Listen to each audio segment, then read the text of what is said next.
The podcast you're about to enjoy is part of the LOWTREE Studios podcast network.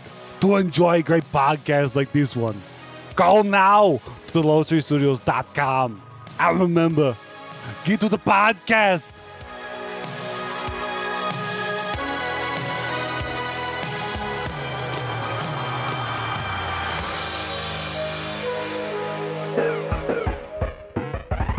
Wreck My Podcast! Using the term director's cut loosely, we cover Zack Snyder's Justice League and see if his vision really is better than what the movie was that was released in 2017. This week on Wreck My Superhero.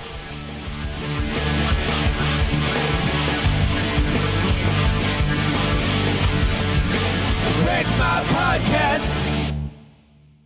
Welcome to Wreck My Podcast, where this week I am joined with my guests. That's right, they call me the subpar man. I'm your host, Jordan, and my guest this week, he knows his way around a mother box. It's Joe Kubis.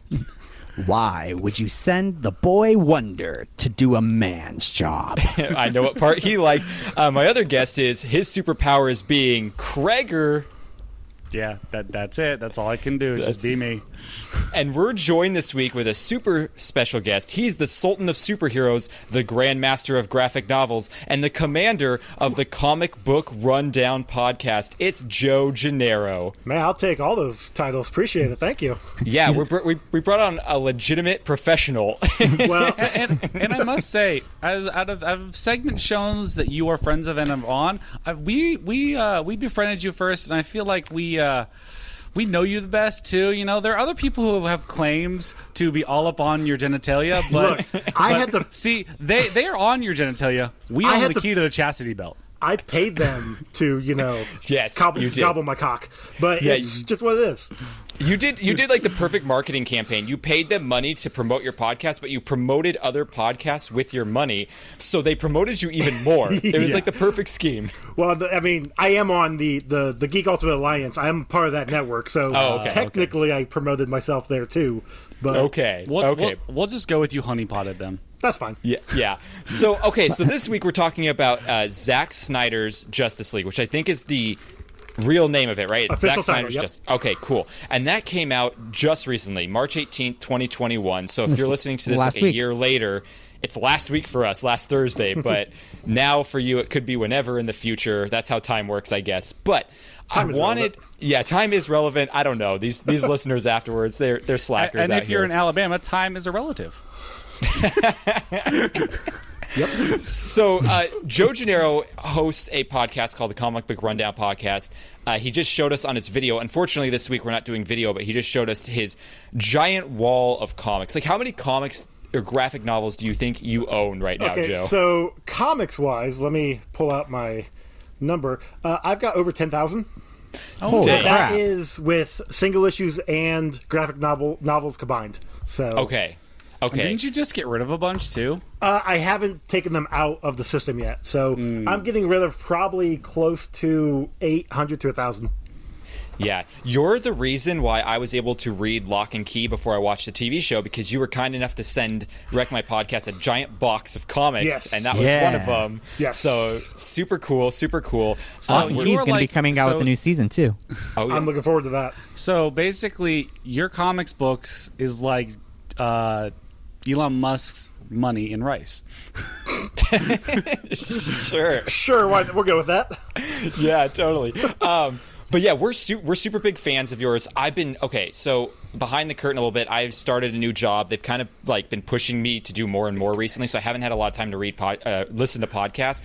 And I'm super bummed because right now you just did a Firefly arc, which I have all those comics that you were reading, and you just are doing Umbrella Academy, which I'm a huge fan of too. And I'm like, we just ended that one. Yeah, we got Teenage Mutant Ninja Turtles coming up here real soon.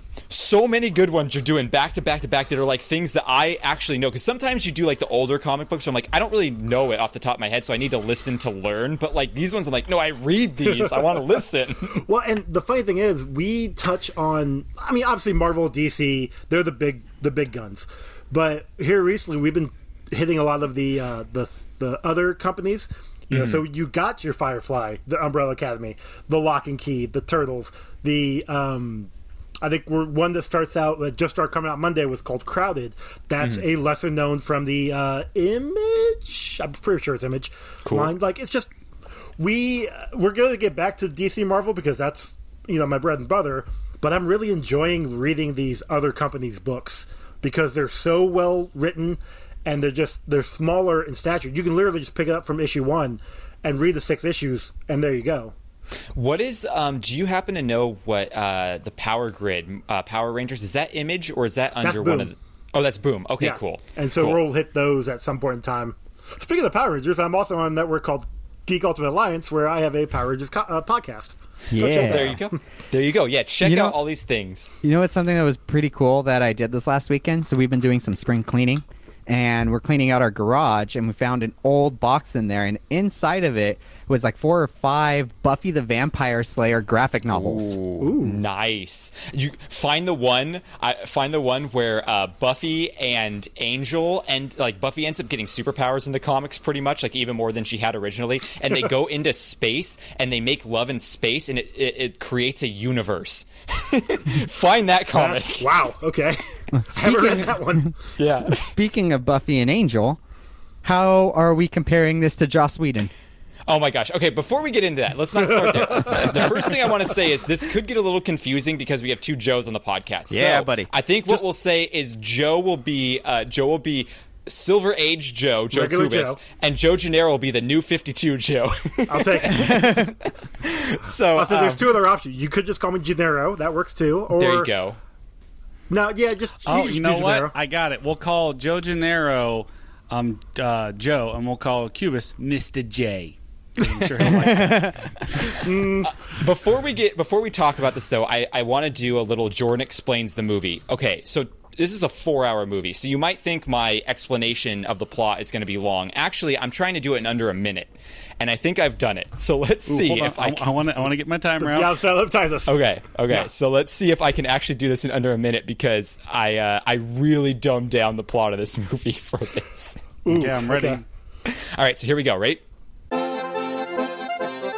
Oh yes, it's time for Jordan to explain the movie quickly. Superman is dead.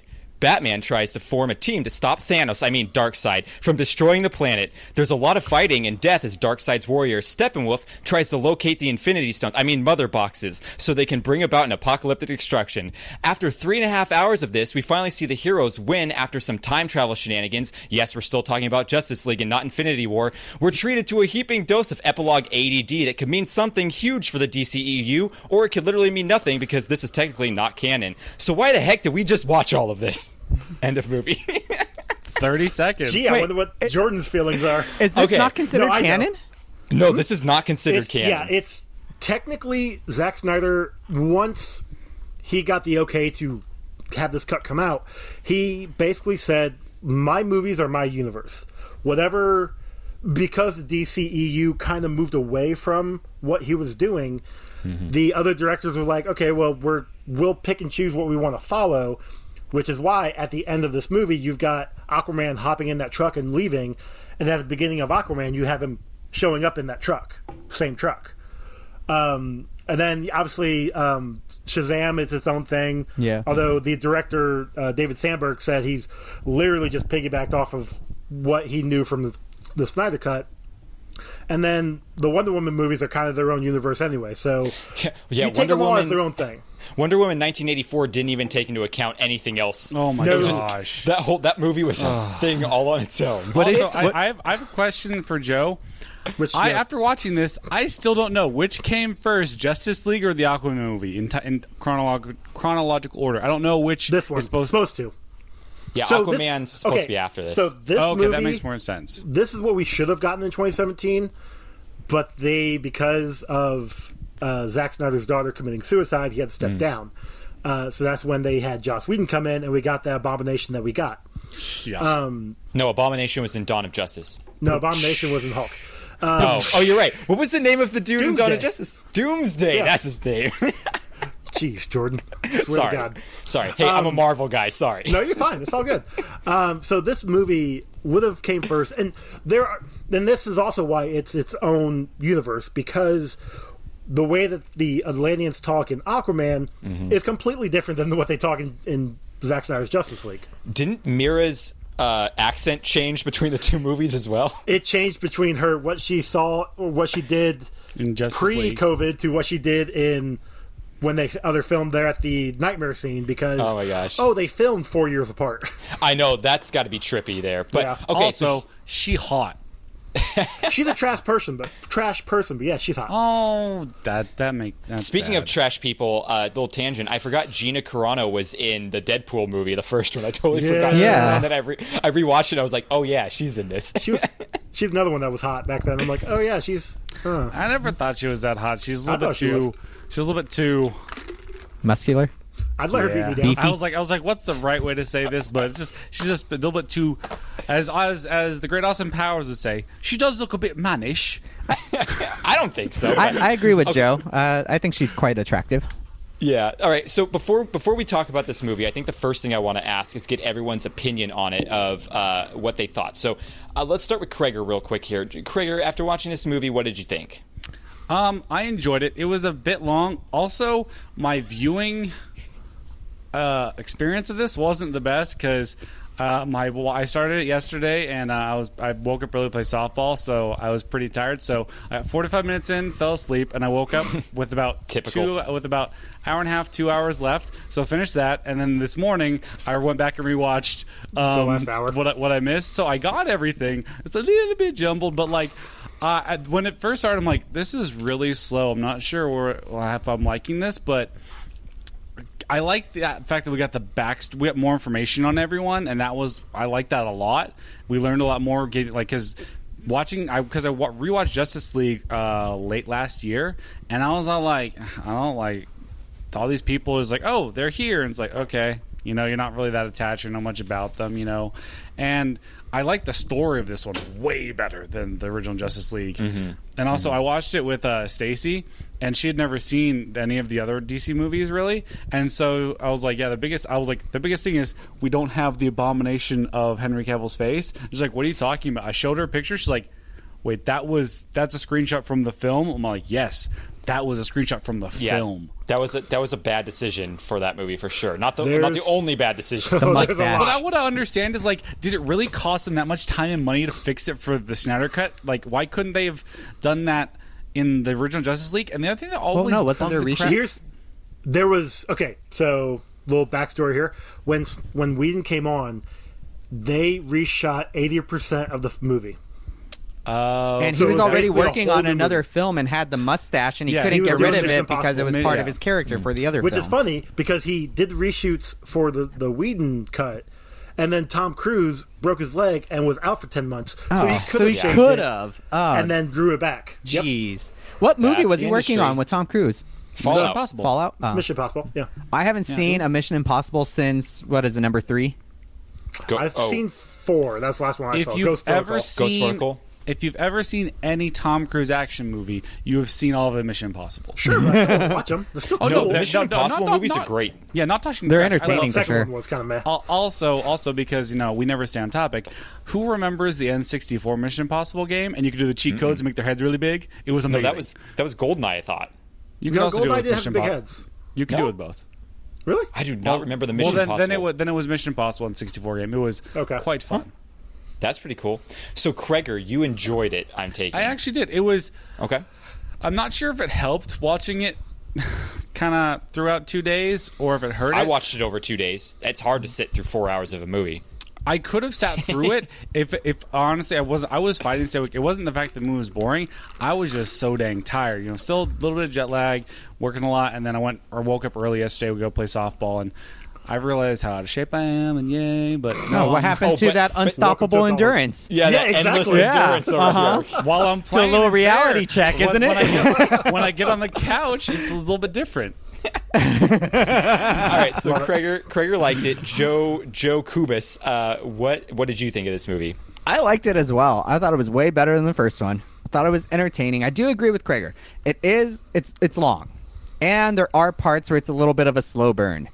However, Slow burn. However, it totally makes up for it. Make the end and the final battle scene, everything that happens in the epilogue, I felt like everything was well worth the wait, well worth the slow burn of it. Thoroughly enjoyed it. Thought it was definitely probably one of the better of this current DC film cinematic story arc that they're doing. One of the better films. Not taking into account like Christopher Nolan's films or Joker, things like that. You're talking about DCEU, like things from Man of Steel on, kind of. Exactly. Yeah, the DCEU. I would say that this is probably one of their better films. Cool. I can understand. I'm guessing Jordan doesn't like this, but I can. We'll find I can understand why. I know. But I also think it's unfair to try to compare this to any Marvel film. Well, I'm not going to compare it to Marvel films. I was doing that as a joke. Yeah. I'll bring up. Okay, before I say what mine is, Joe Janero. Papa Joe. What did you think? I don't think you really need to know what I thought. No, it's a really good movie. I took off of work to watch this movie. I started watching it at 6:30 in the morning. Watched all 4 hours in one go because I was so excited for it. Then peed a freaking river afterwards because I was there for 4 hours. Hold on, you have what's called a remote. You could have paused it and gone pee. No, you can't break up the action. Well, no. Here's the thing. I enjoyed it so much. It was so good for me. Like I didn't realize the 4 hours went that quickly. Like it was. I think toward the end, when I knew the end was coming, I'm like, okay, I know this is the end. I don't know how much time actually.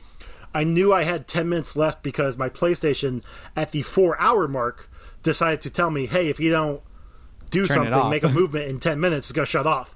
I'm like, oh, shit. So I watched it all in one go and then watched it again immediately. I mean, it's hard to tell how long this movie is when half the movie is in slow motion. I mean, I will say, I was all like, slow motion. I've never seen this much slow motion in one movie in my entire life. So here's the thing. People are griping about the slow motion, and I'm sure, Jordan, you've already said it a couple times. Yeah, that's why it's 4 hours long. You also mentioned the aspect ratio on your Insta story. We'll get to that in a second. Hold on. But the slow-mo is Zack Snyder's signature. Just like the lens flares are J.J. Abrams, like the intentional fire explosions is Michael Bay's.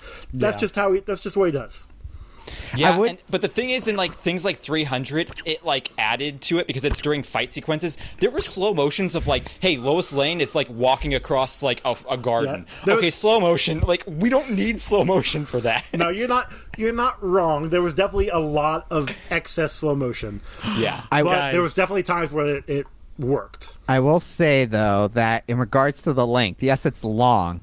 But I would make the argument it needs to be that long because there's so many introductions of new characters that people aren't familiar with, and you needed the backstory.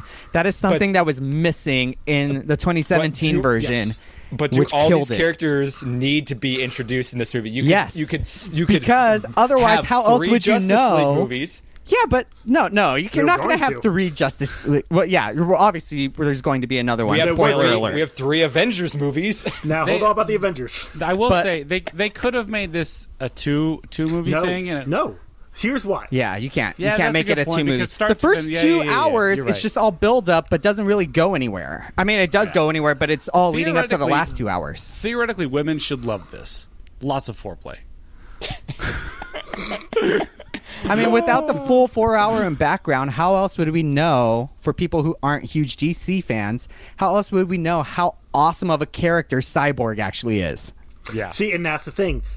Every single scene in the 2017 version, with the exception of the rooftop scene with Gordon, was reshot for Cyborg.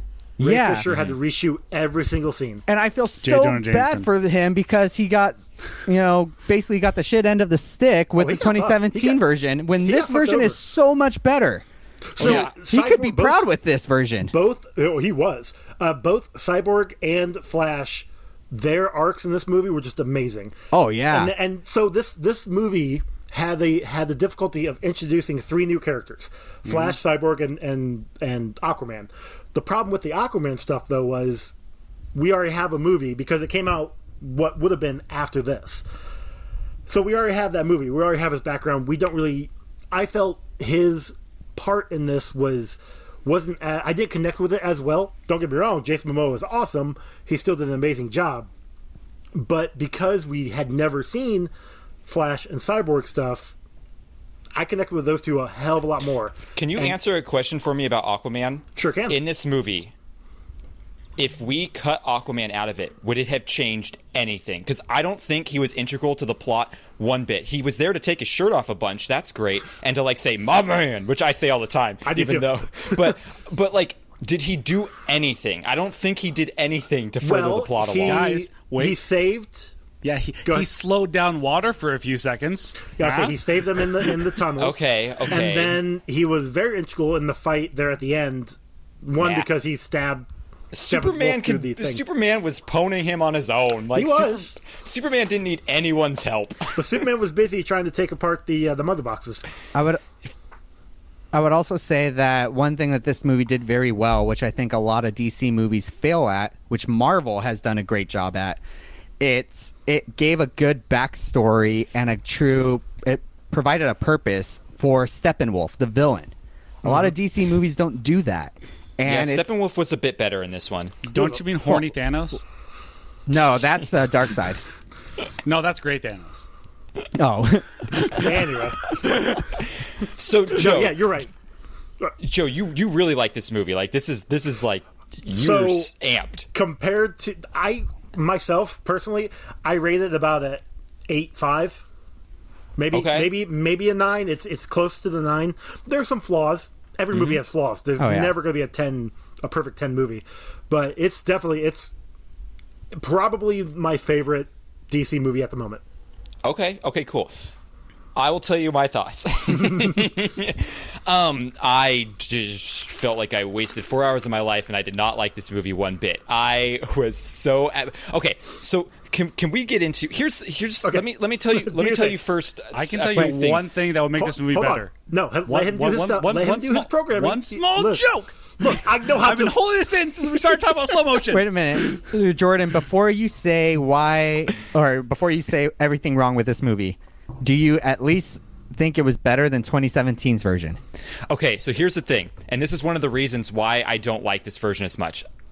I think that it was more well done, but I didn't think it was any more entertaining to me, but it took twice as long, which takes any of the fact that it was done better away from me, because I just wasted twice as much time watching this movie, and I didn't find any more enjoyment out of it. So that kind of bugged me. The second thing that really was like I wasn't in a good state of mind from the moment I started, because I went into it thinking I'm going to give it the benefit of the doubt. Zack Snyder has made some great stuff that I love.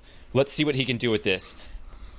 It starts off and goes, because of the quote-unquote creative integrity of the director, we're keeping it in 4:3 aspect ratio. That's right. You know that thing that nobody ever liked, but for some reason Zack Snyder wants to make it this. Here's why. Wasn't that to try to keep the essentially quality version of what IMAX is, right? He filmed it in IMAX. The whole thing's filmed in IMAX. You know how many movies I've watched that have been filmed in IMAX that still look great on a television screen that is modern? Sure. All of them. So what is he doing? But when I go see this in theaters, in IMAX theater this fall, I'm going to, piss my pants. And you want to know what? That's what pisses me off. You want to know why they did 4:3? Because they want people to go pay money to go see it in theaters to get the full version. Well, no, that's what they did there. And I would have But that's paid. what makes me mad. Give me the full freaking version. Didn't they say that they weren't going to release it in theaters originally? They had here Friday or Saturday. They actually said they're eyeing to put Man of Steel, BVS, and Zack Snyder's Justice League back in theaters in IMAX this fall. Wow. Krager has had his hand up for a while. What do you want to say, Krager? I didn't notice the difference of the format. Jeez, Vega. I don't know how you couldn't. Once you start watching it. Okay, look, I got this perfect meme. I'm going to send. I can't. When I go back to watch the Next Generation Star Trek, it's hard for me to watch because it's still in 4:3 aspect ratio. No. I sometimes will not watch shows that I love because they haven't upgraded it to actually being modern 16:9. You notice it for the first 5 minutes. Once you get into the movie, it's gone. Okay, so here I have a thing. I have a question. I have a thing that Cam sent me that I wanna post be good. to Joe Janero right here. It's a video, and I'm gonna see if I can't get it to play through my microphone. So here, you guys see. Let's see. He has a question for Joe. What's up, Wreck My Podcast fam? It's Cam. I'm not on this episode today because I don't want to watch that movie, but I Saw did. that coming. I did just in solidarity, so I can listen. I have a question for Joe Janero. Joe, when it comes to the Snyder Cut and everything in 4:3, were you really disappointed when all of the pretzels he was making were on the outside of the 4x3? Snyder pretzels. God damn it, Cam. So I just sent you guys. Look, I just sent you guys a meme real quick. All Check right, let that me out, see this. and you'll know. Like it talks about the 4:3 ratio. You watch this. So you don't watch this. The problem is I opened up my phone to Cole Phen's Instagram, and it's got a dude in like really tight leggings. I saw that earlier. So the problem is, I get that. It's like, hey, just don't pay attention to these black bars on the side of the screen. I'm sorry that I can't just ignore those things. Like, if I have a growth coming off my neck, you could be like, yeah, just ignore it. It's no big thing. But I can't ignore it. I'm sorry. And that's what it felt like to me watching this movie. It's just these two giant black bars right smack dab on the screen. It was so hard for me to I'm not just pay saying attention you to that. didn't That's allow fair. yourself to get fully enthralled in the movie to where those just disappeared on its own. Nope, I couldn't. Because the moment that started, I was like, damn it. I didn't even know there were black bars. And that's fine. Here's the thing. The enjoyment is obviously for your end. If you didn't enjoy it, that's like, I'm not going to dig into you, Jordan. Yes, does it bother me a little bit because I have such a love for this film that I want other people to enjoy it. But if you didn't, that's your choice, Hey, and you can be and wrong. here's the thing. I'm not saying any of you guys are wrong for liking this movie because I'm in the minority. Right now, it has a 98% audience went up. score was on Rotten 97 Tomato. before. Yeah, 98%. Or no, I'm sorry. It went down 96. It's Oh, you 96%. bastard. Sorry. But it has a Let me 74% critic, which I don't know how the critics are getting this in. There was no They got- pre-screenings or there anything, was. was there? Oh, there was. There was okay. a lot of them got it Saturday night, and then there was a big fan thing Monday night. So Okay, there's so a lot I'm of people not- that saw it. I just turned on my TV, and there are the two black bars inside. This is the first I'm learning about. I didn't even notice them. And here's because my I'm not a role. little pretentious prick. Yeah, here's my Hey. role. I Here's love you, my Jordan. I'm role just kidding. in this Just kidding. episode. Is that I'm going to be the one bringing up all the problems, and I want you guys to explain them away to me. That's fine. Good explanation. Pay attention to what's on the screen, not what's not on the screen. That's Can I fine. That works say- for most. Doesn't work for me, but I get it. I will say one thing that would have made this movie a little bit better. Every slow motion scene had "My Heart Will Go On" in it. No, that's what Deadpool did. I'm just saying, if any slow mo That scene worked for ever, Deadpool. you put "My Heart Will Go On," it becomes better every time. Yeah. So here's another thing that I felt, and I think I'm definitely in the majority, or I'm sorry, in the minority of this. But the dialogue, for some reason, felt so cringy to me most of the time. I felt like there were a lot of moments where I'm just like, ugh, why would you say that? Like, that's a dumb thing to say right now. And I know that's I don't know what, I can't put my finger on it specifically, but there were so many scenes, mostly Ezra Miller, where I'm like, dude, just shut up. Like, what are you saying right now? Or like it felt cheesy. A lot of the dialogue felt super cheesy to me. Okay. So I don't know. When I think back, and it's not all DC movies. It's literally just this one. I noticed myself multiple times being like, ugh. Do you I think? didn't like that. Do you think they were maybe trying to go for like a Tom Holland Spider-Man kind of effect to it, where it's Well, and this is the really weird- keying in on that? He's the younger member of this group. I think so. And here's the problem: is one, I don't really like it. I didn't like Ezra Miller from the beginning. I'm a huge Grant Gustin fan for The Flash. Okay. So I think that I feel that Ezra Miller's portrayal has always been a bit disingenuous.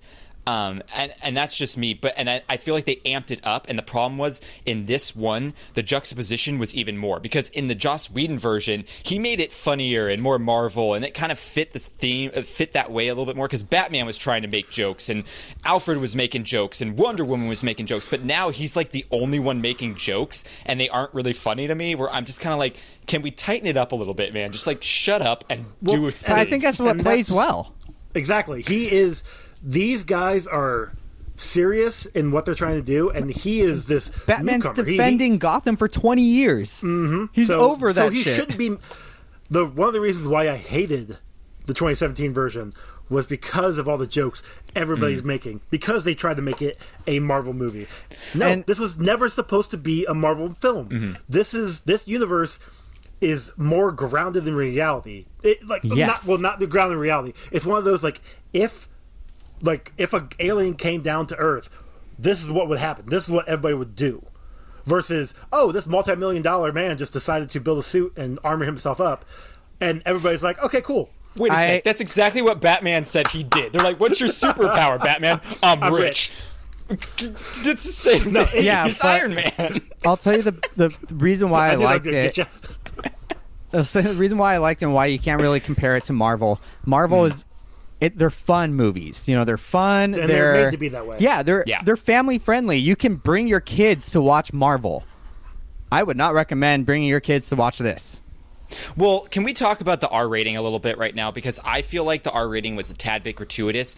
All the scenes they made it R, I'm like, you didn't need to do this. No, you just I wanted disagree. to. I think you did. 3 F-bombs.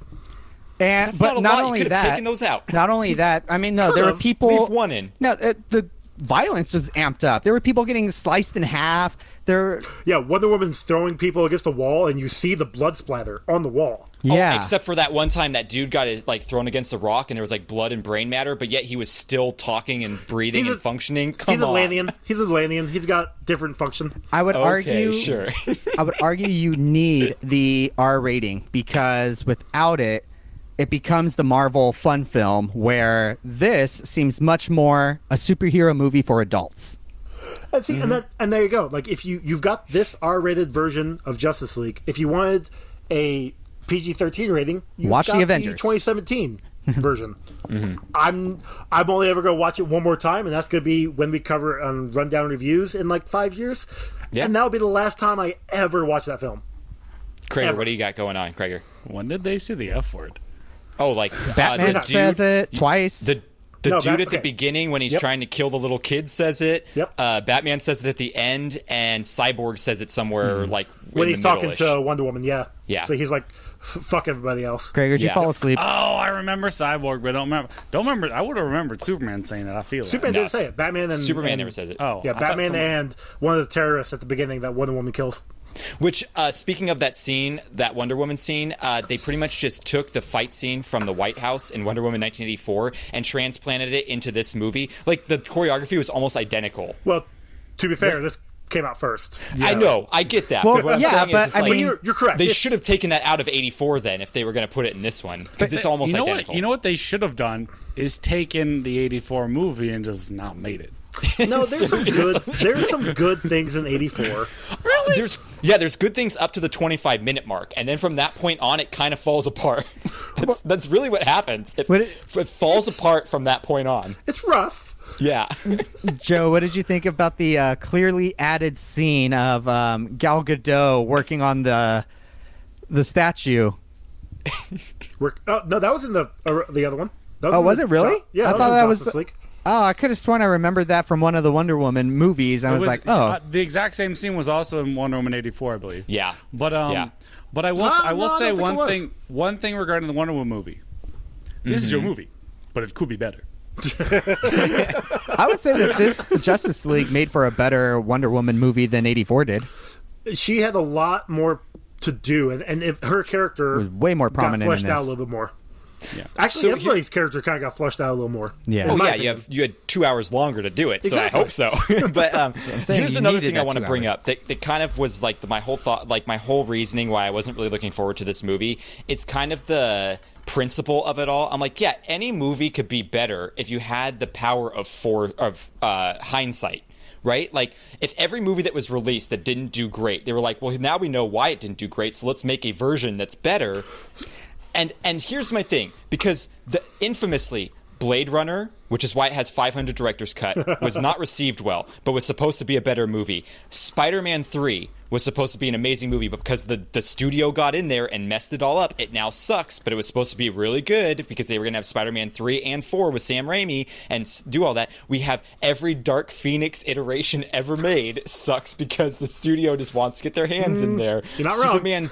Superman 2 infamously got all screwed up. But here's the difference. Well, All of these yes are all and no on that one. studio mess-ups. This was a studio mess up. Justice League was bad because of a studio mess up. So what happened? Like I said, Zack Snyder left after Autumn died. Mm-hmm. They brought in Joss Whedon. He rewrote everything, and the studio told Zack that you need to get this movie down to 2 hours. That was the mandate they gave him. So he was trying to do that. He left. He stepped away. Joss Whedon came in. They told him, stick it to 2 hours. He's like, okay. And then he rewrites 80% of the movie, cuts out majority of everything that was made the movie good. Jordan, you're saying that, yeah, they have that mandate of hindsight, but they were not going to come out with the Zack Snyder's Justice League. Like, one of the only reasons why it actually came about was because of COVID. Was because AT&T bought HBO, came out with their own streaming service, and was like, well, we need something to put on there. And I will give Zack Snyder the benefit of the doubt, because originally my whole thought process was like, yeah, you just refilmed a whole new movie. What are you talking about? But I guess apparently at like the AT&T headquarters, they have in a glass case the storyboard, like the white storyboard, the whiteboard. Yeah, where like he mapped everything out for Justice League 1, 2, and what was supposed to be 3. And I was like, okay, so you did have this vision originally. That's fine. He had a 5-film vision. Yeah, the Man of Steel, BVS, and then 3 Justice Leagues. So I'm like, cool. You were cohesive in that, but I'm still kind of like, it's a little bit of a cop-out to me, because it's like you got to decide, see what worked and what didn't, and then go back in with a fine-tooth comb and work it out. But here's the other thing. Everything we saw was filmed in 2016. Then how come they had like a $90 million budget to refilm? They had a $70 million budget. And that was like a full movie. And that was to add the nightmare scene at the end, and that was also to pay everybody. Like, everybody got paid. Everybody that worked on this movie got paid. I just found out my neighbor 3 houses down worked on this movie. He got paid. Nice. So it's odd. Like, and the other thing is, Zack Snyder himself took zero money. Mm-hmm. He did not get paid. I did hear that. Yeah, I heard that. I have a question for you guys based on this, Joss Whedon, Warner Brothers thing. Other than Jordan, the vast majority of people would argue that this version is beyond better than the 2017 version. I'd agree with that. Now, who did this look worse for? Warner Brothers or Joss Whedon? Warner Brothers. Because they weren't going to do anything with this. That's true. I agree, but I think a lot of the public is putting a lot more of their anger towards Joss Whedon than they are towards Warner Brothers. Well, also, it's a kind of a storm for Joss Whedon right now. Yes. Because now all that stuff's coming out about him being a dick. So you have a lot of that trouble kind of hitting home, too. And Ray Fisher? Is his name Ray Fisher? Was saying he was like being abusive. Then you have Charisma from Buffy coming out and saying all her stuff. Oh yeah, Joss is a piece of shit. Like which is unfortunate because I love his properties. Exactly. So the last year, I've had to learn to separate the art from the artist, because not only am I upset with the Joss Whedon stuff, but the Jeff Johns stuff, and I love almost all of Jeff Johns' writings on DC Comics. The Green Lantern, the Justice Society, amazing stuff. I can't say I'm gonna put him as a piece of shit human being, but he definitely is not. He's not Joss Whedon level. Guys, I've been telling people about this for OJ for years. Yeah, but OJ didn't do it. Well, that's also you got acquitted. Nothing happened. It's also like what people were dealing with Kobe Bryant back in the day too, when he was cheating on his wife. You had all these people who were kind of upset about it, but it's like, yeah, but also you got to separate people's personal lives from their actual like talent and what they're making and stuff. Yeah, I'll be honest. Like, we did the Firefly, and I do want to read more Firefly on our show, but because Joss Whedon wrote it, I was a little hesitant. But that's why I'm like, I got to separate the artist and the art. Like, it I have to. You should read the Firefly books that came out because Joss Whedon didn't write them. His brother Jed Whedon did. Yeah, the newer ones. So like, he doesn't have anything. Zach. Zach. I think you're right. It is Zach. Yeah. So, but yeah, anything to do with the ones that we read, the ones that he did for Dark Horse. Whatever it was Dark Horse. Yeah. Zach had a hand in those. Or I'm sorry, Joss had a hand in those. Now, Zach did too. But I totally understand keeping the artist separated from the art. How does that play into Gina Carano's situation? The problem is I love Cara Dune, and it's such a bummer that she's not going to be in it anymore. Yeah, I wish they just would have recast her. Yeah, I don't even wish they would have recast her. I wish they would have had like a good way of writing her out. You know? Oh, they do. She's flying home to her planet, and she dies. Is that what they're going to do? No. Because by this point, I mean, Alderaan's already dead, but that's just a joke. That'd be funny. Yeah, it flies because she's from Alderaan, huh? Oh, that's great. Yeah, I don't know. This is going to be a constant thing happening more and more as social media. Like, it almost happened to James Gunn. Luckily, his was long enough ago that he was able to kind of be like, yeah, I'm not a dick. I was a dick. I'm not a dick anymore. And that's like, he had already apologized. Yeah. But Marvel had to say, or Disney had to save face. It was like, hey, we got to let you go. Which honestly was beneficial because then WB scooped him up, and now we're going to get the Suicide Squad. Reboot. Yeah, I'm also looking forward to. It's crazy. It's crazy that this younger generation doesn't know this thing called human growth and maturity. Like, people change. I don't want to get political, but there's a lot going on there. So, well, let's. I'm going to pull a swerve real quick for you here because I'm going to take a break in the middle of things I don't like about this movie and tell you things I did like about this movie. Let me the list is shorter. Don't say nice. The list is a lot shorter, but there are some things there. I loved how it was pretty. The cinematography was gorgeous. Yeah. Leave it to Zack Snyder to know how to make a pretty looking film. Yeah, he's definitely. very good at that. Shots and the cinematographer's name was Fabian Wagner. Yes. He's the cinematographer from Game of Thrones. So nice. He's done some good stuff. Another thing I really liked is the consistency. The Joss Whedon version felt really weird compared to Man of Steel and Dawn of Justice. Color-wise was a lot different. That whole red hue at the very end was why? Yeah, the red hue was odd. This at least feels consistent with Zack Snyder's past movies, which I thoroughly and I'm glad. You know, I like consistency. I'm happy with that, except for the freaking aspect ratio. Here's the thing. Lots of the fight sequences were really good. That sequence where Darkseid was fighting with the Atlanteans, Mankind, and the Amazonians. Yep. That was freaking Lord of the Rings. But here's my even problem that with it. that giant battle that they talk about when they go back in history. That's what I'm talking about. That battle was so cool. But the problem was, and one of my complaints about this movie is I felt like the CGI was a bit lacking. It's part of the reason I didn't like Cyborg. I felt like his CGI felt juxtaposed to the real people he was interacting with, where I was kind of like, oh, it feels cartoony to me, and that was kind of weird. There's moments where, in my 4 viewings that I've watched it, where I see some issues. But yeah, I get you there. I like the Cyborg CGI better than the padded sweatshirt he wore. Yeah, that thing was so funny looking, wasn't it? Yeah. But here's my problem, is there were moments where I felt like, could you guys just take a little bit longer and get Phen in there to do some CGI work, because he does great. Because that scene was so epic and cool, but when I got to the end of it, I looked at Madison and I go, I feel like Zack Snyder was trying to make Lord of the Rings, and he ended up making The Hobbit. It's how it looked to me. Ooh, okay. Too CGI heavy. Could we have gotten a bit more practical effect in there?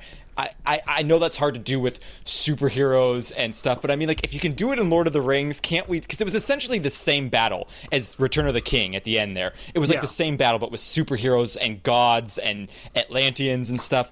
So I just felt like that was kind of a bummer. But I did can really understand enjoy that scene. That complaint. I thought it was awesome. Yeah, I thought that scene was awesome. Another awesome thing about this movie is that I drank an orange cinnamon beer while watching it, so that was enjoyable. Those are two flavors that sound like they shouldn't go together. Actually, it was really delicious. It was a sour beer, super good. But Joe Morton he plays Silas Stone, the Cyborg's father. Love that guy. Love that. And I love the meme I saw that Joe Morton is becoming the new Sean Bean, where he dies in every movie because he's from most famously from Judgment Day, Terminator Judgment Day, and he gets blown up. He's Miles Davis. He gets blown up. And this one, he blows himself up in the lab as well. He was in the. You guys ever watch Eureka on Sci-Fi? No, I never watched that one. He's in that. I do love Joe Morton though, so I should check that out. So It's good. 5 seasons. 5 seasons, but like last season was shorter. It's a good show. I really enjoyed it. What did you say when you found that show? This is a good show. He said, "Yay!" Eureka! I did like Silas Stone's character more in this one than the last one. I don't know if they amped him up a little bit, but I felt he had a lot more character development, which was nice, which lended itself to Cyborg. From what I can remember of 2017, he was barely in it. He was in it to like whenever Cyborg was when they were in the apartment, and maybe one other time, and then at the very end, because he apparently survived or lived in that one, he was in this more. You got to see the not the history, but the relationship. Like, there we go. Relationship. Why they have so much beef. Words are hard. Yeah, exactly. Hey, Joe, I have a question for you. What's up? Was this movie on par with the comics, or did it deviate? It's fairly. It deviates a lot, but I mean it's fairly accurate to some interpretations. If you're wanting a comic to read alongside of this, go check out the New 52 Justice League first arc. Let's see, where is it on my shelf here? Origin. Okay. Justice League Origin. Correct me if I'm wrong, but what I felt like is this story in itself wasn't really pulling from any story specifically, but all the things that were being teased, like the nightmare scene, reminded me of Injustice. Like, exactly like Injustice. Yeah, and I thought that too. Yeah, there were some other scenes where I was like, oh, they pulled that from this story, and they pulled that from this story. So I felt like there were a lot of things they were teasing storylines, but this storyline itself kind of stood on its own. My girlfriend just saw a TikTok yesterday about what this movie is copying, and if you go back to 1996, this movie is just a 4-hour-long version of The Phantom. Dude, and The Phantom is a movie we are totally covering on this podcast. If you do, I would ask to be on that one. That's kind of awesome. Okay, I'll have you on. I'm not saying you have to, but no, it was just a fun little joke because in The Phantom he's trying to get 3 skulls. Darkseid's trying to find, or Steppenwolf's trying to find 3 boxes, put them together, and the world kind of thing. Yeah, just fun. Yeah, that's fun. Okay, so another thing that I thought was super awesome, and maybe Joe, you'll know which Green Lantern this is supposed to be, but in that Kilowog. battle. It's Kilowog? In the battle? The battle where we see his hand get chopped off and the rain fly up the dark side and fly away. I was like, oh, it's so cool that a freaking Green Lantern is fighting in this. Like, that was pretty cool. I like that. No idea who that is, but this is also 5,000 years before the modern Green Lanterns. In the nightmare scene, or one of the Cyborg's visions, when they pan through and you see the Justice Hall destroyed, the dead Green Lantern there. That one was Kilowog. Okay, cool. So not the same person. I thought it was correct. The same person, possibly. No, and if you guys don't know who Kilowog is, he is an alien that kind of helped train Hal Jordan. Isn't he kind of like a Beta Ray Bill looking character too? He's a giant pig. He's got like a pig face. He's just like a muscly, giant pig face looking guy. So Miss Piggy, but Mr. Piggy. Yeah. I mean, if you guys ever did see the 2006 Ryan Reynolds one, Kilowog's in that. Okay, cool. Played we'll have to by who was it? Oh, he passed away. Oh man, Michael Clark Duncan. There we go. Yes, him. Yeah, Michael Duncan Clark. Whatever his name is. Him. Yeah. That guy's amazing. That guy's a great actor. Oh, Rest in peace, dude. Yeah, rest in peace, man. Another thing that got me so hyped, and I know this isn't just in this movie, it was also in the original, but Deathstroke. Anytime I freaking see Deathstroke, that was awesome. Yeah, buddy. But he had a bigger part in this one. He did, and it was different, too. What he was being told was different, which is so cool. What was he told in the 2017 one? I don't remember because I don't like to think about that one if I don't have to. He definitely didn't find out who Batman He had was. like one line. He had one line in 2017, and that was it. This one, he actually had like 4 or 5 different lines, and then obviously the nightmare scene. But I like one thing. No, go ahead. I Joe. did like this actor who played Slade. I felt like he had the look. Joe Manganiello. Joe Yeah, Manganiello. Oh, that was him? Yeah, dude. No So way! could tell. I will say my favorite. What's that guy called? What's Slade Wilson? Deathstroke. Yeah, my favorite Deathstroke was Arrowverse. I liked him a Oh, lot. dude, you can't beat Arrowverse? that guy. That guy's Deathstroke like, is so good. That's why my phone is still called Deathstroke. Like, Did any of you guys watch the show Spartacus?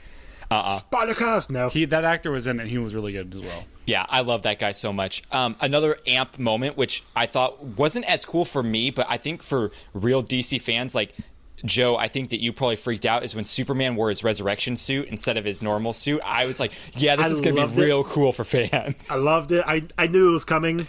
I've been following this for some time. A lot of my other podcast friends, we've been following it for some time. So I knew, honestly, most of the stuff that was in this movie, I knew was going to happen. Like, I knew Martian Manhunter was going to be in this. Did you know he was going to be the character from Man of Steel, though? Yes. Can we get some explanation on Martian Manhunter? Yeah, explain that now for people, since Krager doesn't know. And I don't I'm know. say just Krager doesn't know. Okay, so in the comics... Joe asked, not me. That's the joke, bud. In the comics, he is the last survivor of Mars. He gets brought to Earth and just kind of lives his life knowing his family is, died on Mars. He's been hiding. He has a lot of the same powers Superman had. He's got the strength. He's got some sort of heat vision. He doesn't really use it, though. I don't know what vision exactly, but he doesn't really use it very often. He's got intangibility. He's got mind reading. He's telepathy. There we go. Mm-hmm. He also can shapeshift, right? He shapeshifts. He morphs. He can, obviously, because in the movie he shapeshifts into Martha Kent. And he's just been around for a long time. If you rewatching Man of Steel and BVS more so, it was not originally going to be Harry Lennox, the Swanson, General Swanson. Zack wanted the Martian Manhunter in there, but WB in the beginning said no. And then they kind of planted seeds in BVS, but nothing ever really came about. It's one of those, now that we know, when you go back, you can kind of see it in BVS, but in Man of Steel, there wasn't even a thought process of that. This one, because Snyder was like, look, I'm doing the film my way, I'm gonna put Martian Manhunter in there. And another fun thing, he has him at the end when, talking to Bruce Wayne, who lost a lot of weight. That was supposed to. Yeah, well, that was one of the scenes that got filmed. He looked better. He looked way better in his suit. Less chic fat. That originally was supposed to be a Green Lantern. Oh, that would have been super cool. WB said no. They're probably afraid of Green Lantern. Yeah, well, no, they do not want to touch it. They've got a Green Lantern series coming out on HBO here within the next year or so. Hal Jordan or John Stewart? So it's going to be Ryan Reynolds. Neither one of those. Oh, neither one. Okay. It's going to be Alan Scott, Guy Gardner, Jessica Cruz, and I think Simon Baz. It's going to be an anthology. Core. Is it going to be a core or no? Yep, it's going to be a core. Sweet. That's awesome. But they didn't touch John or Hal. Those are the two big ones. They're saving them, I think, for a movie in the future, but I'm not 100%. I believe Guy Gardner prefers to be called a landscaper. No. That Guy Gardner. He technically prefers to be called Warrior, but that's a whole different thing. So let's talk about this. Let's talk about this nightmare scene at the end here. Because here's one of the things I didn't really like about the movie is I felt like at the end I was watching Wayne's World. You know how they have multiple different endings at the end of Wayne's World because they don't know how to make up their mind of what they want to end it. I was like, what is the real ending here? They did 15 different endings for this movie. You know what I felt about the nightmare scene? To me, it felt like one of those really well-made YouTube fan-made it felt videos. Like a fan video for sure with real actors. Just a really well done one. My question is, what did you guys think of it though? This is one of the parts where I actually did not like it.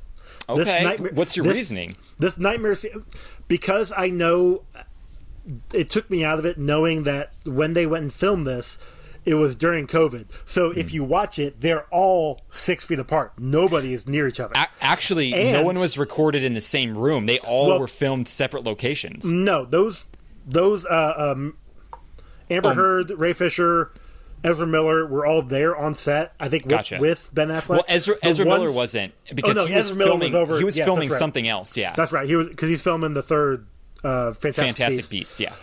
But Jared Leto and Ben Affleck, when they're talking, that's separate. They're not in the same room, and you can kind of tell because they're very right much. They're right here. Yeah, they're super tight, super tight shots. And it's like they use a lot of the out of focus stuff to try and make it seem like someone's in the background and not really. Yeah. Yeah. So I love the dialogue. What happens in there was still awesome. That took me out of the scene and kind of. That's one of my least favorite parts of the movie. I feel like. What do you think of Jared Leto? I'm still not sold on his Joker. I still don't. Even though they changed it, I still don't like it that much. I hated the laugh. The laugh? Yeah. Okay, the laugh is annoying. I'll give you that. After rewatching Suicide Squad not too long ago, I actually appreciate his Joker a little more. This was... don't get me wrong. I like that it's connected, and I like that they brought him back. They didn't really need him. No, I don't think so either. I don't think for this, but also Amber Heard's accent was still very prevalent. Yeah, we talked about that. You know what's kind of frustrating about this too is that besides Cesar Romero, Jared Leto is now the only person to portray the Joker twice. Heath Ledger only did it once. Jack Nicholson did it once. Jack Nicholson only did it once. We'll see about Joaquin, but I bet that's going to be a one thing. Once at the moment. Yeah. They're in talks of having another one. He's the except for Mark Hamill. But live action. I'm sorry, the only live action Joker. You could argue that Cameron Monaghan. Okay, and I wanted to bring that up because Cameron Monaghan is one of my favorite Joker iterations since Heath Ledger. I think he did an amazing job.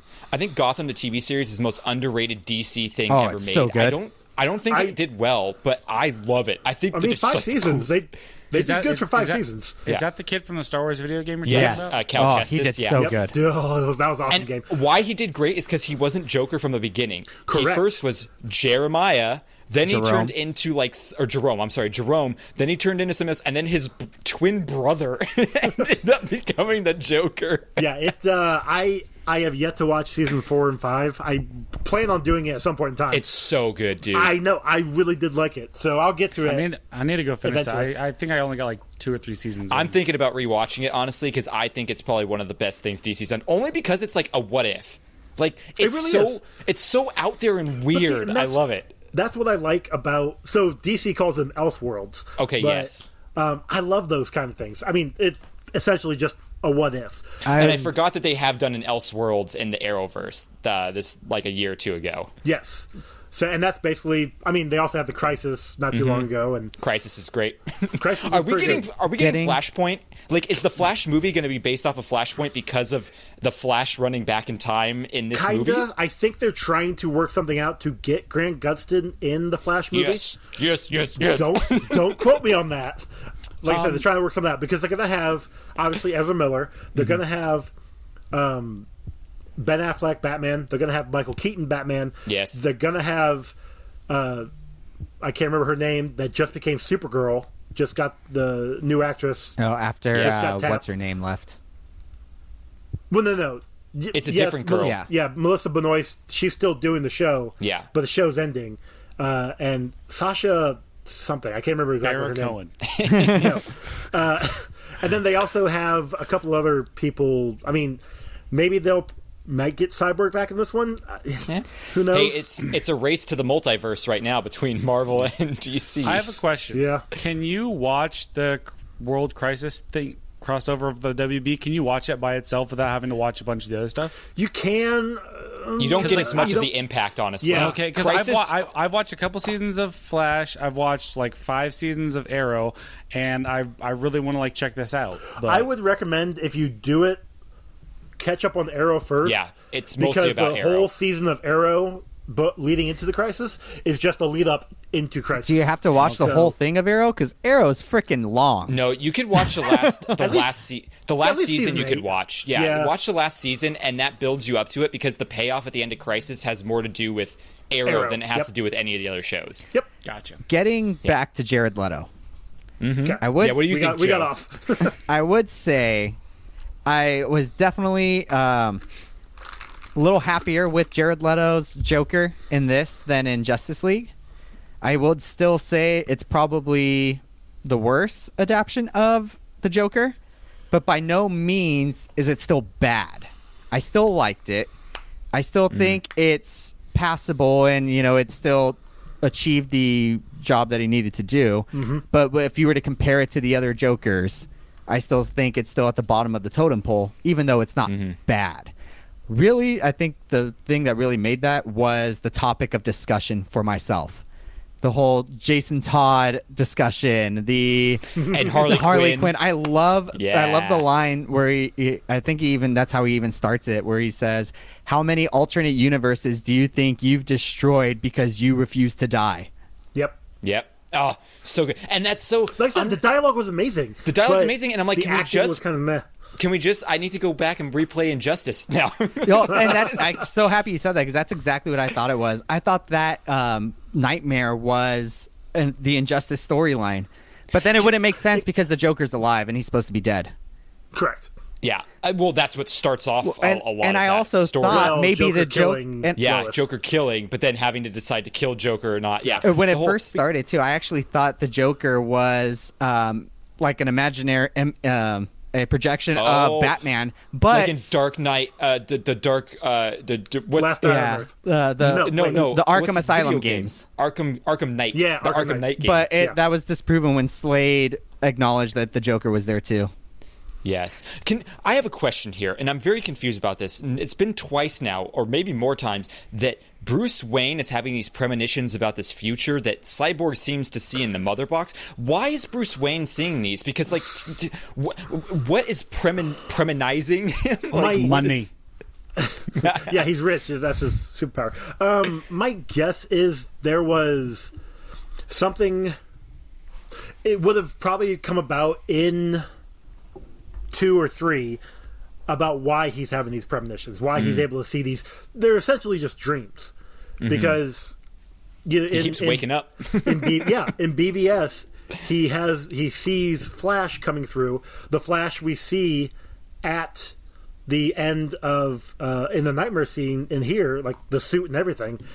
He sees that Flash because that's the Flash that gets sent back to him, and then he wakes up. So I'm thinking they're more. Wasn't that supposed to dreams. tie in? Because he's like, oh, it's all about Lois Lane. And I heard Zack Snyder say in an interview that the third movie was supposed to be kind of the Injustice story, where that was supposed to say, no, you have to save Lois Lane if you want to save the future. And Yes. then Batman Save goes the back in cheerleader, time. save the world? And well, he goes back in time and sacrifices himself to save Lois. And then Lois and Clark have their son, who's Bruce Kent, who becomes Batman later on. So That's I heavy, could Doc. Tell you the whole storyboard if you want. Well, not the whole storyboard, but what the storyboard actually said was the child was actually Bruce's. Oh, ooh. So What? yeah, from the time Drama. right, when Superman died to when Superman came back, Lois and Bruce kind of got together at some point, which you see a pregnancy test Yep. in the movie. I saw that. And I was showed that. wondering And about that. Bruce They put a said lot of focus congratulations on that to too. Clark. Well, he that said was- congratulations to Clark at the end, and But she that was was- carrying a bassinet. I was thinking it was more of the Lois actually saying yes. She's gonna marry him. I'm almost positive because I watched an IGN interview with Zack Snyder, and they said, "Is she pregnant?" And Zack Snyder goes, "Well, if you pay attention, she's carrying a bassinet." And Bruce does say Interesting. congratulations, so he doesn't say it. He's being kind of cagey, but I do hear he's the implying. congratulations. Yeah. But so what? Hold on, Critter. So what happened is that Flash was supposed to go back and to the past to tell Bruce save Lois. What we got in BVS. Yes. He pulls him aside. This is all during the future nightmare. Pulls Flash aside before he goes and says, "Go back to this time instead, and tell me this," saying the child is yours. because you went back before. You went to the other one before, and nothing. This is how we got here. So you go back to this spot when Lois is in the Batcave, and Batman's supposed to be protecting her, and he asks about the baby, and Lois says, "No, it's not yours." And so then Darkseid comes in, kills her, sends it to the Nightmare World. Flash jumps back to that point, tells Bruce the baby's yours. Then Bruce sacrifices himself, and Superman, Lois, stop Lex, stop Darkseid. But the one thing we've always learned about the Flash is no matter how many times he goes back, it always makes it worse. It usually ruins something. Yeah. Well, yeah, because he went back the first time, and now we got the Nightmare World. I know, that's crazy. I have to say the two things that annoy me the most about the movie is, number one, the Icelandic singing when he goes. Oh my gosh! When he So goes like 10 minutes at the beginning. It was long. It was long. Hold on. Yeah, it was a little longer than it should have been. But they are honoring a myth. Aquaman is a myth to them. And that myth is those mimosa abs. That myth Mimosa is how horny abs. that girl is for I can for tell that you, sweater. I could kill a whole bottle of mimosa for how long that song is. I'm full of mimosa abs. But no, I agree. That's fine. That could have been like a 15 seconds. Yeah, that was way too long. They could have shortened it up, yes. And the other thing I did that really like it, pissed off, the other thing I really got annoyed with is like, oh, Martha's a proud woman, so she didn't tell anyone that her farm got foreclosed on. You're telling me that freaking Bruce Wayne didn't have tabs on Superman's mother? No, that's stupid. He was too busy trying to get the Justice League together. Yep. Yeah, Hot take. So here's what were you gonna say, Joe? I was gonna say hot take. I really do not like Superman. Like I'm with as you. as a superhero, as a character, I do not like Superman at all. I think Superman is like the Hulk. Most things that he's a big part of just aren't good. Well, not only I that, feel. I do not like superheroes that are just so overpowered they basically have no weaknesses. I How do you feel know. about and Captain that's- Marvel? Don't like Captain Marvel either. Okay. I know, Well, see, obviously, now- Superman does have a weakness. He has kryptonite, but it's also one of the most rarest materials that is on the earth. So what kind of weakness Correct. is that? That's why back in '93, when the death of Superman happened, that's the whole point of them killing Superman. It's like he was at a point of, on the scale of 1 to 10, he was at the 12. Yeah. Like there was nothing that could take him down. So they created a character that's like, all right, we're gonna knock him down a notch and put him in the ground. Yeah, I just And don't then like these bring- overpowered characters. and then bring him Which back. is fair. Yeah, why couldn't his like big weakness be tinfoil, like an up and away? Yeah. I mean, he's got a weakness to forgot magic. He's about got a that. weakness to kryptonite. Lead, he can't see through lead, obviously. Like, Right. he does have weaknesses, but But the one thing that for the powers him movie-wise, is the sun. yeah. Yeah, but that's all convenience. He didn't know that. Look, I'll go back to 1938 when Joe Shuster and Jerry Siegel created this character and tell Let him know them what's to up. do better. Yeah, do better, people. At least I'm make with it so you, he can't breathe in space. Something. but he's So an alien. if he goes, he can breathe like just on like the outskirts. If he travels too far, he actually needs an oxygen Yeah, tank. I remember seeing like comic TV show cartoons where Superman has a helmet on and stuff like Yeah, that. if he goes to like, say, if he wanted to go to The sun. to Neptune or Jupiter, even the Let's sun, be real. he actually He's going to he needs Uranus. air tank. OP. That's how she Don't got like pregnant. OP characters. So That's how she didn't get pregnant. Oh, yes. So, Joe, I'm with you. I'm not a huge fan of Superman either, but here's a few more things I want to mention about this movie. I was going to say I wasn't a huge fan of the product placement. It was kind of blatant and obvious. Under Armour and Mercedes-Benz all over the place in Yeah. this I did movie. not like the look of that Mercedes. No, me That neither. I super thought the Mercedes fancy one. was so I was like, that is bad. an I will ugly say ass that car. scene, that right during that scene when they drive off, do you see the billboard, the ASFP or ASFP, AFS? God, it's the foundation that is everybody has been donating to for Autumn for the that's cool. for the suicide prevention. That's a nice little Easter egg then. So another thing on here that I wanted to mention is that that the dude that Steppenwolf keeps talking to that isn't Darkseid, that has like the hood on, what's his No. name? Desaad. Desaad. That guy Okay, Desaad. kept reminding me of from Ready I Player Rock. One. I Rock from Ready Player One. I kept thinking that. I was like, did they just steal TJ Miller's character or whatever his name is and put him in this movie? Did they make Steppenwolf look different? Because I felt like he looked way better. oh yeah, way better. His face was way better. And he's not like a talking goat. about like Mother. He's not talking to Mother like Mike Pence all the time. But yeah, Sorry, I Jordan. didn't want to get political. Jordan, through like the first half of the movie, I kept thinking, I was like, why does this guy look so familiar? And then it hit And me. I it's was like, iRock. it's Ready Player One. He looks just like him. 100%, totally. The hood and everything. Everything. The face, the hood, all of it. Another thing that Madison brought up, and I'm like, oh my gosh, you're right, is that Superman feels like, what did she say? Feels like a handsome Sheldon from The Big Bang Theory. He's always like non-emotional, just like staring off at nothing. Like, Well, he did just come back to life. So that's true. He was just dead, and he was taking resetting everything. taking his sweet ass time while the world is ending to they said- finally they- get in the fight. They said it best in that Pete Holmes series on YouTube where he's Batman but bad man, and like Superman's like one of the team was like, why? He's like you're a white bread. You're one of the newsies, aren't you? It's true. Does Superman's body just never decompose? Like they brought him out of the ground and no rot, no nothing. Like he was just like they just put him in there. So it's only been a month to 6 weeks, so 4 to 6 weeks, give or take. Okay, so I'm sure if we had a dead body right now and gave it 6 weeks, it would be pretty gross. A normal dead body. Not a He's also an not a alien. Kryptonian. Okay, Yeah. there's In that little chestnut. In the comics, when he gets put into the tomb, his body is still has some solar power in it, so it's taking a while to actually dissipate. And don't So let that when he Genie find does out get about that. taken, so that when he does get taken out of there and actually put in a regeneration chamber and get bombarded with solar rays, that's what's keeping him alive in the Gotcha. comics. Gotcha. And here, it's yes, he's buried. Yes, he doesn't have any solar rays hitting him, but he still has a little bit of solar energy in there. Kinetic energy. They could have buried him in a tanning booth. Wouldn't you think Superman would have a didn't know. fancier headstone?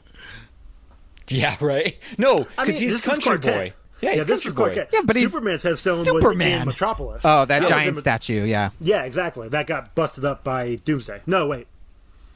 No, Yeah. it got busted up, but then like Superman busted up his own memorial. yeah. that he- Yeah. It's like when he came back from dead. I guess you could say he really lost his head. Am I right, guys? Ew. Although, did you guys see?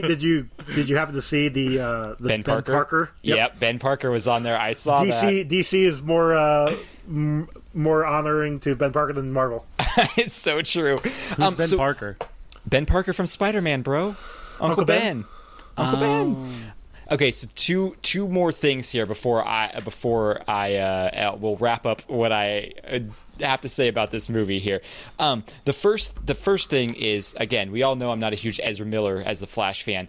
I did not like that introduction to him in this movie where he's at the dog place, because it felt very creepy to me that he like ran over, and I guess it's supposed to be Iris West, I'm assuming, right? Yep. Like, okay, he runs over, and instead of just saving her, he's like, let me touch your face and push your hair behind. Like, I felt like it was Jesse Eisenberg where he's like, oh, there's some hair gonna be pushed behind an ear. Like, it felt creepy to me.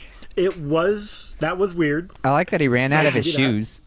That was cool. That was They broke. cool. Yeah. And then, like, when he runs to the street and stops, like the street itself kind of like pushes up. Damages. Yeah, he slides across the asphalt and it like starts What's- to go Crack. away. What's really cool is when he's back in the pet shop and you look out on the street, it's still there. Yes. Which is awesome. And- No, you're not wrong. Like that scene was weird. Like he should have just grabbed her, put her down. Yeah. I did chuckle when he grabbed the hot dog. Yeah. That was kind of fun. Yeah. That was good. That was good. I just kept thinking of all of the X-Men of Quicksilver. I was like, if I could have time. Well, I felt like I just feel like they did Quicksilver way better than they did any of the Flash sequences. Quicksilver's in the my... best ever. Yeah, I don't know. Well, but then that Flash sequence, because later on, the other Flash sequence when he's in the Speed Force, those are pretty awesome. I don't like his run. I think the whole arm flailing thing is just too much for me. I thought of that too. I wasn't a big fan of the arm flailing thing. I'm like, come I on, was like, man. is that where his Best- power comes from? The arm it's flail? more of a jogger mentality. If you think about it, like it's flailing because it's going slow. It's got, but like I gotta tell you, like, you don't run like this. Yeah, I don't know. His like wrist this. was pretty limp on that flail. Yeah, Okay, I fair. didn't like that. Fair. But the other thing I didn't like is about the Flash as well. Is I felt like he had so much exposition. I felt like that it was a '90s anime I was watching. Like there was so much needless exposition in his character. It's like when he was like getting ready to run, he's like, "All right, Barry, you got to break your one rule. You're gonna break your one rule. We talked about it early in the movie. Remember, we talked about early in the movie. I don't break this one rule, but I'm gonna break this one rule." Like It was come on, man. more hype. We It get was it. hyping himself up. No. It's dumb. I will actually agree with Jordan on that. I did feel there was a little bit too much exposition on the Flash. I understand we know what's it. going on. We understand what's going on. I understand it with Cyborg because a lot of people probably don't know about Cyborg. But Flash is one of the most well-known DC heroes. Now, yeah, yep. Definitely. I mean, one thing, granted, for myself, I do not know a lot about the DC universe outside of Batman. Like, for example, I had no idea the Flash can even heal himself. I didn't know that either. But, I mean, I obviously there's- still knew who the Flash was as well as what his power is. I mean, I don't feel like you really needed to have a lot of exposition with that. Well, Joe Janero, correct me if I'm wrong, but the Flash's healing ability, it's not like Wolverine's healing ability. It's supposed to be more like he has an increased ability to heal, but it still takes him a while to heal, doesn't it? Correct. He's just speeding up his own healing is all he's doing. I He get it. heals at a normal rate. He's just speeding but it up. He's able to speed it up. That And makes it's not like sense. Okay. It's not like Wolverine. I got that. Wolverine's It's not- is literally he just heals himself. Yeah, That's just- Wolverine's is a Regenerative. passive. Yeah. Yeah, Wolverine's is a passive. The Flash is he has to like, Active. focus on it, which like it's more realistic. It's like he can't just be like doing whatever he wants while doing that. No, he has to take a second to Yeah. focus just on that one thing to do that. Then he can go back to because what if he's you doing. like the first time he gets shot in the tunnel, he gets shot in the leg, and he stops. Then he gets attacked by the parademons. This time he's running at the very end. There, he's running around, gets shot, has that wound in the side. And he's like, "Just give me a couple seconds, I'll be fine." And he heals himself up.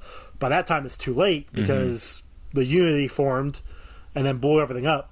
Yeah, his healing ability is normal, but he can speed up his healing ability. Okay. That makes his sense. Natural healing ability. Appreciate that explanation because I did not get that from the film. I did like that they had the Flash trip and what that would look like if you trip in super speed. I think that's fun to see like those type of things. What like every time he trips there when he touches the mother box when they're resurrecting Superman, like he touches it and then just slams into the wall. He's not perfect because he's still learning. Yeah. He's been around for some time. We saw that in Suicide Squad when he got Captain Boomerang, but he's still learning the finer points of everything. With the Flash TV show, he's been Flash for 6-7 years. Like in theory, he should know everything, but for some reason, always loses his speed.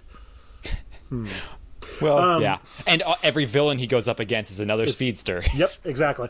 So this one, he hasn't been Flash for very long. Maybe within 6 months, give or take. So he's still learning. He's still figuring things out. So a difference from this movie to the last one, just kind of something behind the scenes, is they had a different composer for the music. I think Way Junkie better. XL Junkie did XL, this one. yep. I don't know who did the original one. So Junkie originally was supposed to do the original one. Because he did Dawn of Justice, right? Yes. Yeah. I'm pretty sure. I think he did. Pretty sure. Did he make the Wonder Woman theme? No. That's someone not else that who I'm did aware Wonder of. Woman. Junkie XL, he's known for like Mad Max Fury Road. He did like He did some Alita Game of Battle Thrones. Angel, Game of Thrones stuff. Well, that's the thing. Everything that was in the original cut way back when, Whedon didn't want it. So Junkie's like, well, I got all the stuff. What am I going to do with it? Put it in Alita, put it in Tomb Raider, put it in a couple Tomb other Raider. movies. Yeah. So he had this music. He was going to use it somewhere. Everything that's in here is brand new, original. 4 hours worth. Yeah, which is It's a pretty lot cool. of composing. And it's funny, it's Also, hard to keep... you said Alita, right? Yeah. Alita Battle Angel. Yep. That movie was amazing. That's Yeah, I such still a haven't seen it yet. That is such a good movie, Jordan. You're gonna love that movie. I know. It's so on Max, right? No, Is it they Max? just took it off because I was going to watch it the other night. And Really? it was Oh, off. And I dang. was like, Okay. "Bah." I'm just like salivating for the next one. I liked it so Yes. much I Oh, bought it. You Nice. said if? All right, so we're cutting it off there. Like I said, at the end of this episode, my computer died, but we were about wrapping it up anyway. We probably only had a minute or two more we were going to talk, so we're going to wrap it up right there. And I'm going to say, hey, thanks to Joe Janero from the Comic Book Rundown podcast for hopping on. Super awesome guy, super awesome podcaster. It was great to have him on. We had a blast doing this episode, especially him defending this movie with me just talking a bunch of crap about it. So I appreciate him coming on and being the shield for this movie. Sounds like everyone liked it except for me, so it must just be my problem with the movie. But I wanted to give a little bit of a shout out to Joe Janero and all the places that you can find him at. Give him a little bit of a plug because he didn't get a chance to do it himself. Like I said, he is the host and creator of the Comic Book Rundown podcast. Now, this podcast is super cool because what they do is exactly as the title says. They give you synopsises of comic book story arcs. Now, they do anything from the big hitters like DC and Marvel to smaller things like IDW and Image and Boom and Dark Horse. They get into a lot of niche stuff. They get into a lot of mainstream stuff. It's a lot of fun. And what's cool with their show is that it's not a big, long, hard to digest podcast. They do it issue by issue. So it's anywhere from 10 to 20 minutes an episode usually. I think they have about 3 episodes a week come out. And they cover some cool stuff. They have a lot of great insight. It's usually him and I think Ron is on a lot. But he has a lot of guests on too. In fact, every single member of the Wreck My Podcast has been on his show at least once. So that's been a lot of fun. Another place you can go check him out is Ranger Alliance, which is part of Geek Ultimate Alliance. That's right. That's a cool network that he's a part of that you can go check out too. If you're a big superhero geek like him and like us, you can go check that out. And he wanted me to also mention that he's sometimes a guest on Super Civil Servants podcast. So from time to time, you can go check out Super Civil Servants podcast and hear Joe Janero talk. Man, that guy is awesome. He's got a lot of knowledge. He's got so many comic books. I wish you guys could have seen just his whole basement is lined with comic books. It's crazy. It's great. But we are going to plug it up for ourselves now real quick. We're going to say, hey, go check us out on Instagram. Go to wreckmypodcast.com where you can find our Redbubble store, our Patreon, become a patron of ours. Give us a little bit of money. We give you some extra content. We give you some fun prizes. We also do raffles every month, which is a lot of fun. So go check that out. We have an Amazon link that you can support us with as well. But apart from all that, those are the places to see us. Come back every week and check out an episode. I think next week we're going to do a round table, which is always a lot of fun. We have a YouTube channel if you haven't checked that out yet. And the last thing I want to mention is ratings and reviews on Apple Podcast are very much appreciated. So much so that if you give us a review and just send us a DM on Instagram, we will send you a sticker for free because that's how much we love getting reviews from you. So go ahead and do that. Check everything out. We just want to say thanks for listening. I want to apologize one more time. The quality quite wasn't up to snuff this week, but hey, that's my own dumb fault. What can you do? But we're going to talk to you all next week. Wreck My Podcast.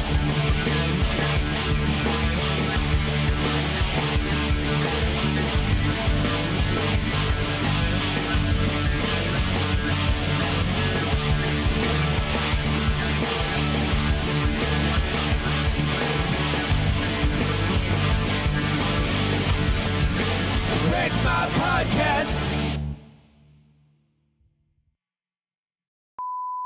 An expert, but I pretend to be. You just gotta say everything with confidence. You're Doesn't an matter expert. if you're right or wrong. You're on DC. You're our DC expert. Don't say I'm not an expert. What? Look, I need you to be the expert, Joe. I'm so not that an expert, but You were the chosen one. I'm not. You were meant to lead us, not join them. I'm not a Boy Scout, but I ate a brownie once. wow. Because I needed to raise Joe's levels, so I had to do it separately. So hopefully this one will be more fair. I gotta swallow this equal. mic apparently. No, don't. Oh, well, I mean, you seem good right now, Joe, how you were doing it. But here, let me do the I was also swallowing the mic. Well, there you go. I guess that works. Wreck My Podcast.